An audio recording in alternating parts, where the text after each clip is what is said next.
Good evening and many thanks for joining us. You're watching Qtv Nightly News, which is also on Q Radio 103.3 FM with me, Answana Esonyase. First, here are the main news headlines. President Adama Barrow has reiterated his government's firm commitment to a zero-tolerance policy on illicit drugs during the handover of 8 operational vehicles to the Drug Law Enforcement Agency of the Gambia at the State House in Banjul. The First Ladies Forum on Zero Tolerance for Gender-Based Violence in Shwed Plus countries concluded in Banjul on Friday, with participants pledging to increase funding to strengthen efforts to combat and ultimately end gender-based violence. The Economic Community of West African States, ECOWAS, through its permanent mission in the Gambia, today commemorated ECOWAS' 50th anniversary with a strong focus on the role of women in peacekeeping across the sub-region. The NAMI Foundation, in collaboration with the Ministry of Basic and Secondary Education, on Thursday hosted the 3rd edition of the Gambia Teacher Prize 2026. And in international news, the ongoing escalation in the 2026 conflict involving the United States, Israel and Iran, despite a pause in fighting, has generated ripple effects that extend far beyond the Middle East, with consequences increasingly being felt across the African continent. Stay tuned as we bring you more on these and other stories.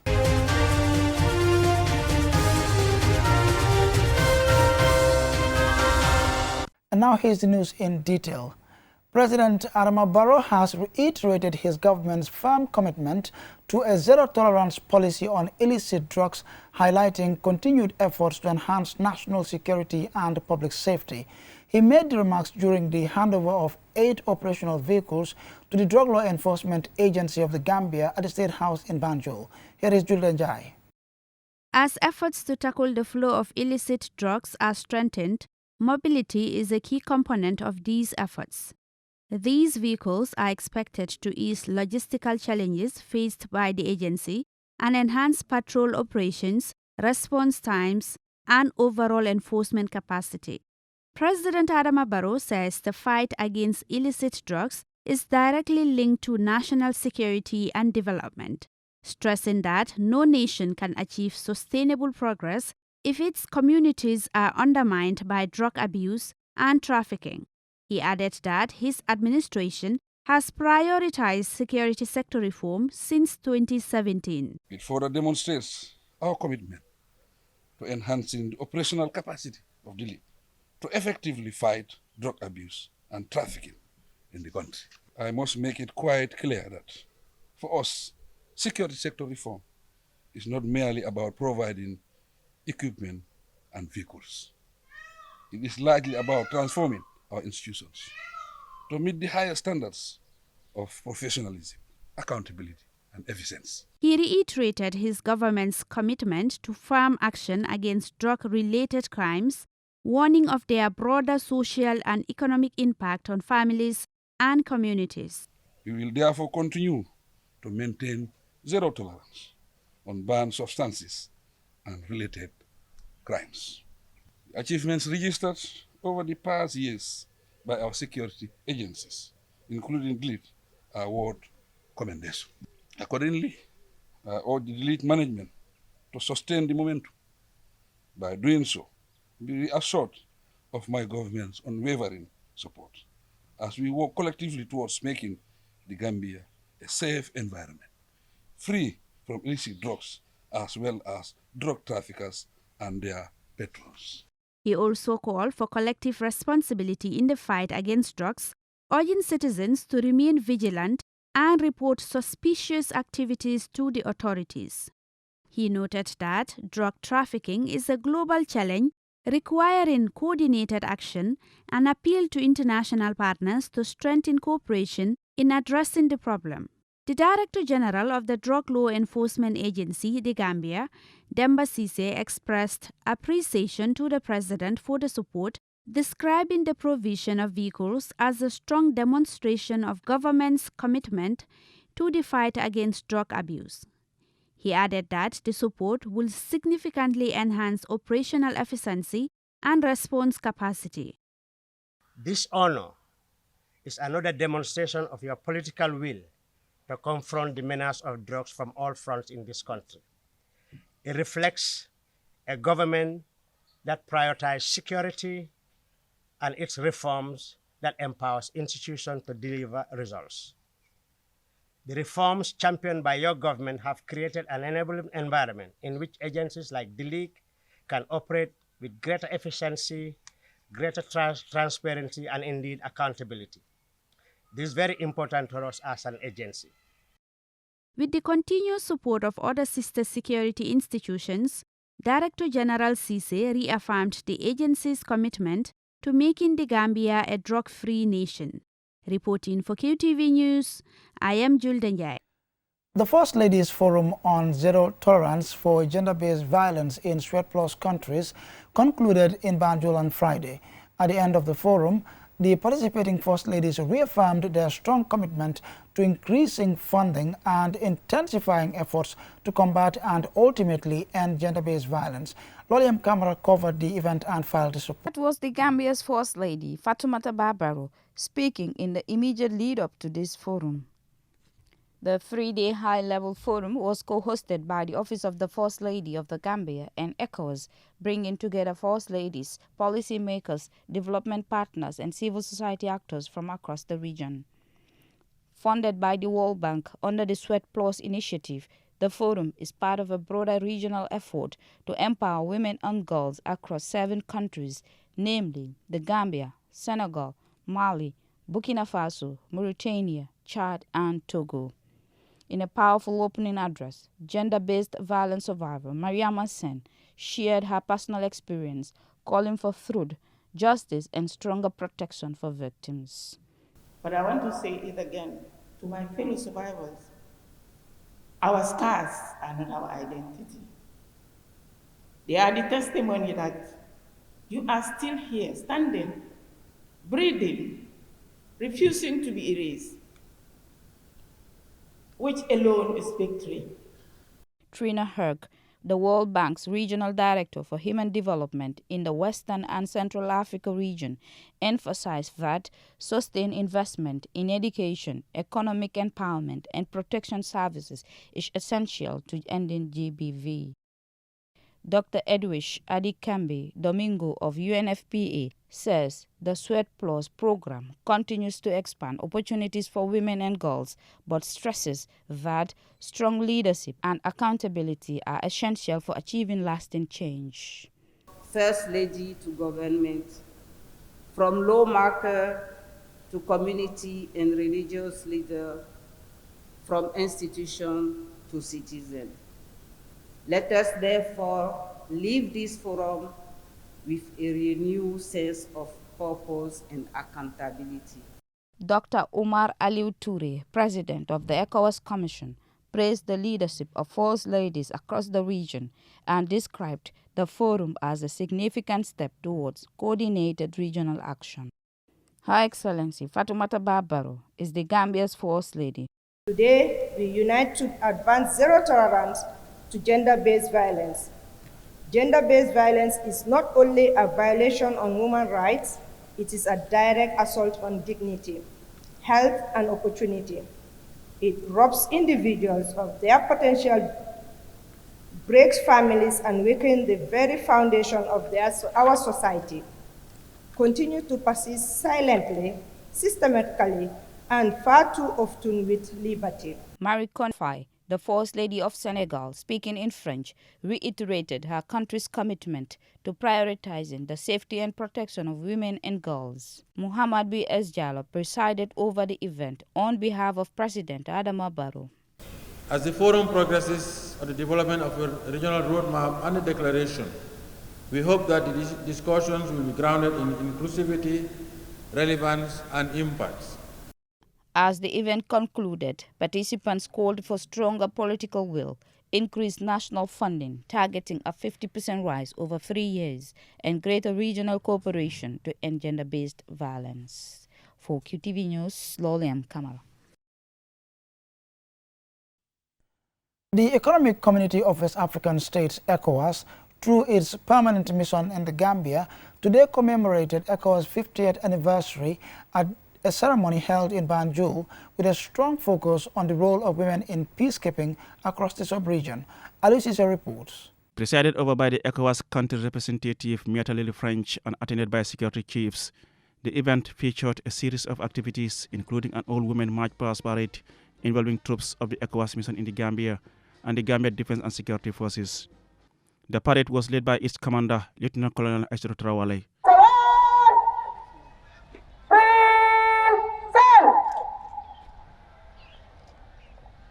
50 years ago, West African leaders, including the late former president of the Gambia, Sador Kairaba Jawara, met in Lagos to lay the foundations of a united regional community. Today, that vision has matured into a strong sub-regional bloc that had and continues to play a critical role in promoting peace and security, with ECOWAS forces still stationed in the Gambia and Guinea-Bissau.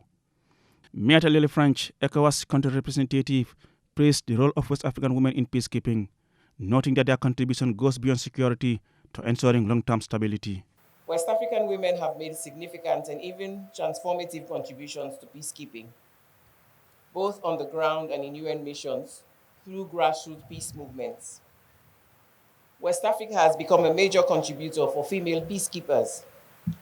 African women now make up half of all the UN women peacekeeping missions globally. And the number of women in peacekeeping missions has grown from just 20 in 1957 to over 6,000 women today. Women from West Africa serve as military officers, police and civilian experts in missions in Mali and Central African Republic. This presents a major shift from exclusion to active leadership and representation in global security efforts. She expressed hope that their achievements will continue to inspire. Women peacekeepers have brought unique advantages in community engagement. They can access and communicate with local women in conservative or conflict-affected societies where men cannot. They play key roles in preventing gender-based violence, supporting survivors of abuse, and building trust with local communities. Their presence has improved civilian protection and intelligence gathering, making missions much more effective. West African women in peacekeeping have also contributed beyond military roles. They work in legal systems, logistics, health, and administration within the missions.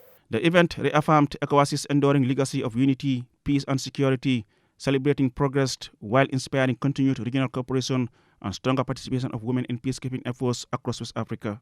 The event concluded with demonstration of various security and military skills by women in uniform. Reporting for QTV News, I am Aliou Cisse. And the report there by Aliou Cisse will lead us to the commercial break, but when we return, we have more national, international, and sports news stories. We'll be right back.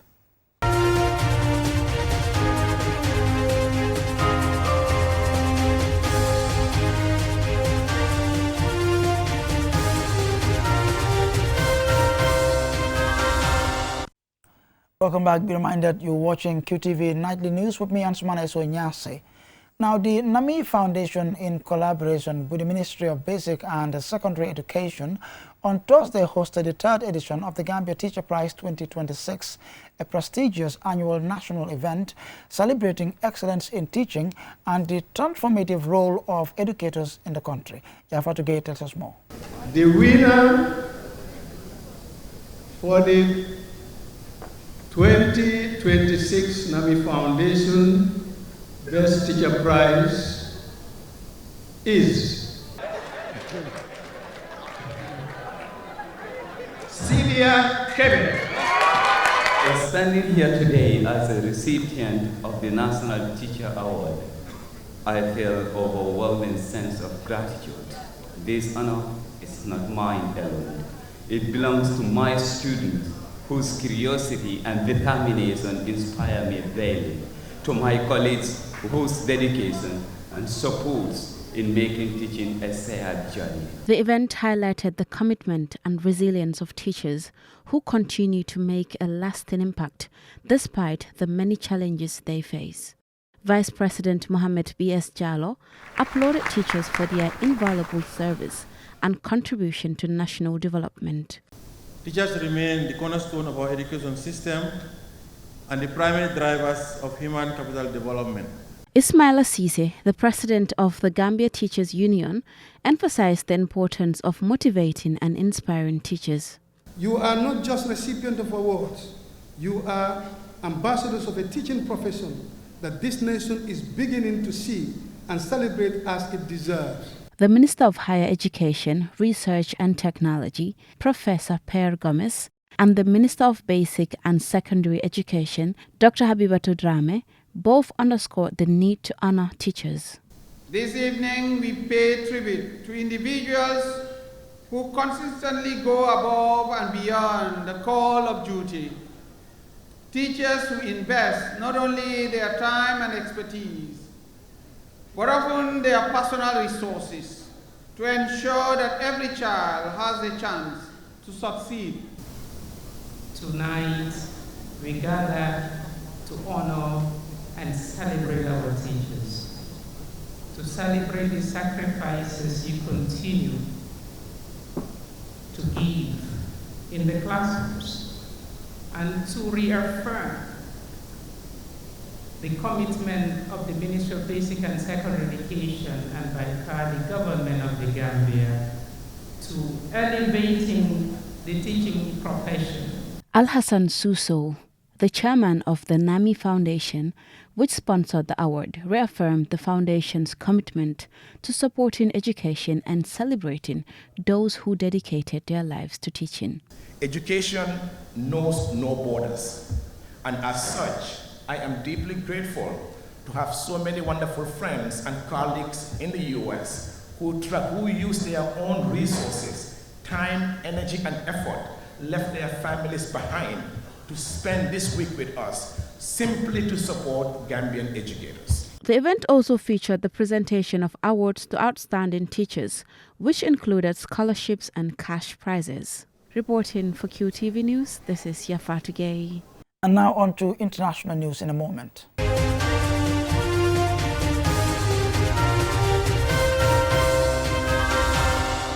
Now, as the 2026 conflict between the United States, Israel and Iran escalates, and despite the current pause in fighting, the ripple effects have moved far beyond the Middle East.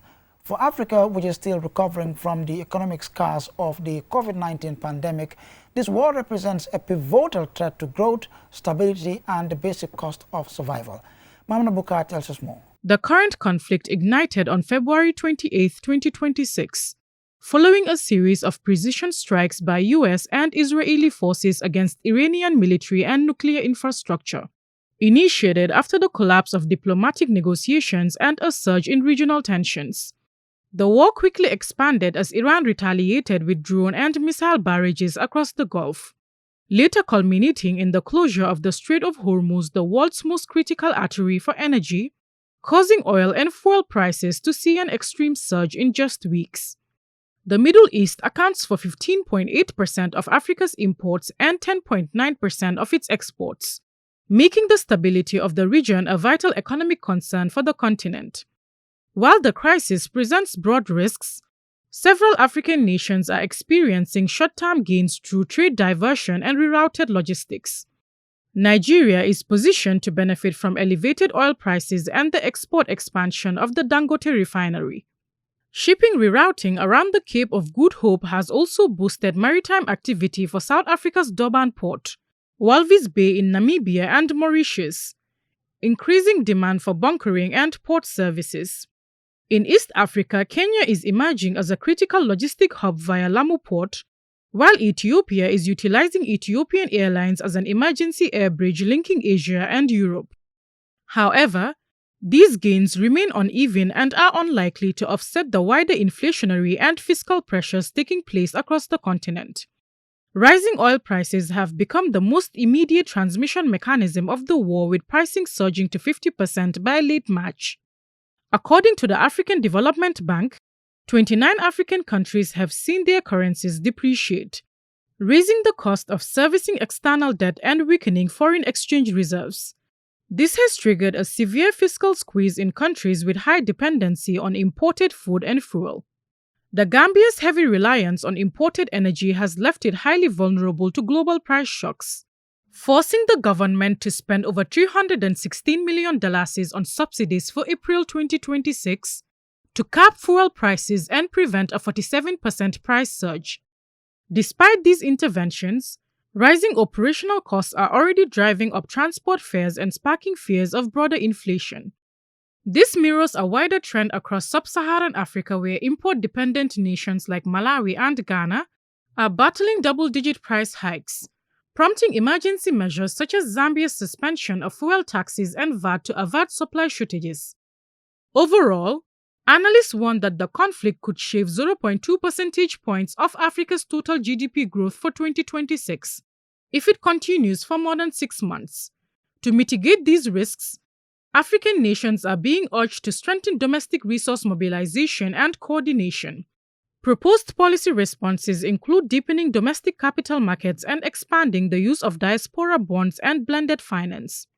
Experts suggest that accelerating the reform of Africa's financial architecture and leveraging regional coalitions will be essential to mobilizing the development finance needed to navigate this period of external volatility. Mamna Buka, reporting for QTV News. Up next is sports news.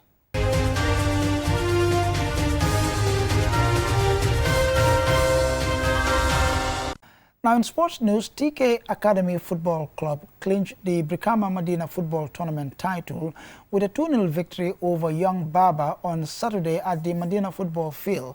The final was decided by 2 spectacular goals, one of which was a free kick. The story by Mamadou Gajaga is narrated by Usman Jata. Kebambai of TK Academy made a special evening for himself by scoring 2 spectacular goals, one in either half to give his team a giant trophy against Young Baba FC. His first goal, a brilliant kick delivered with precision and accuracy before the second different, but just as an exciting goal, ensured the academy team triumph in an exciting final. There are so many talented footballers, but having a special skill in shooting, especially delivering good free kicks, is a rare gift. Kebambai shares the excitement of scoring twice, one of which was an excellent free kick, the other a great dribble and chipped finish to clinch the title for TK Academy FC. We are all rejoicing together as a team. I see it as a teamwork. I am confident when it comes to taking free kicks. I have been scoring free kicks a lot. I will continue to take them because it's my area of specialty. The final was not at all one-sided. Young Baba FC had their moments in the game. They had good control, some good interchanges of play and carried an attacking threat. However, they lacked the composure in the final third to make this count. Lamin Mane, youth chairman of Brikama Medina Ward, expressed his excitement at witnessing the thrilling climax of the tournament. We started this tournament some months back. Though we have experienced a lot of challenges anyway, we got constraints, financial aspect of it. But alhamdulillah, part of this tournament is being sponsored by my company, that is Jokadu Design and Construction. Till we came to the final today. I'm very, very happy. While the tournament ran smoothly for the most part, there were some challenges both in the group stage, knockout rounds, quarter-final and semi-finals. Despite these struggles, the Medina Sports Committee headed by Musa Conte were able to put on a great final. Mr. Conte recounted some of the challenges. I am elated about how the tournament went. I want to thank the committee members for the support. We had challenges of officiating in the side of the referees. Some teams complained that the referees aren't fair to them. 16 teams competed in the recently concluded Brikama Medina Sports Committee tournament, which took place over several months. TK Academy FC emerged victorious, claiming the coveted trophy and a $20,000 cash prize after an impressive performance against the runners-up Young Baba FC. Osman Jata, QTV News. And I'm afraid this is where we draw the curtains on this bulletin. But before we take a leave of you, here's a recap for main headlines. President Adama Barrow has reiterated his government's firm commitment to a zero-tolerance policy on illicit drugs during the handover of 8 operational vehicles to the Drug Law Enforcement Agency of the Gambia at the State House in Banjul. The First Ladies Forum on Zero Tolerance for Gender-Based Violence in Sweat-Plus countries concluded in Banjul on Friday, with participants pledging to increase funding and strengthening efforts to combat and ultimately end gender-based violence. The Economic Community of West African States, ECOWAS, through its permanent mission in the Gambia, today commemorated ECOWAS' 50th anniversary with a strong focus on the role of women in peacekeeping across the sub-region. And the NAMI Foundation, in collaboration with the Ministry of Basic and Secondary Education, on Thursday hosted the third edition of the Gambia Teacher Prize 2026. In international news, the ongoing escalation in the 2026 conflict involving the United States, Israel and Iran, despite the current pause in fighting, has generated ripple effects that extend far beyond the Middle East, with consequences increasingly being felt across the African continent. That's it for this bulletin. To join us tomorrow at 8 p.m. for another bulletin. Until then, on behalf of the entire production team, thanks for watching.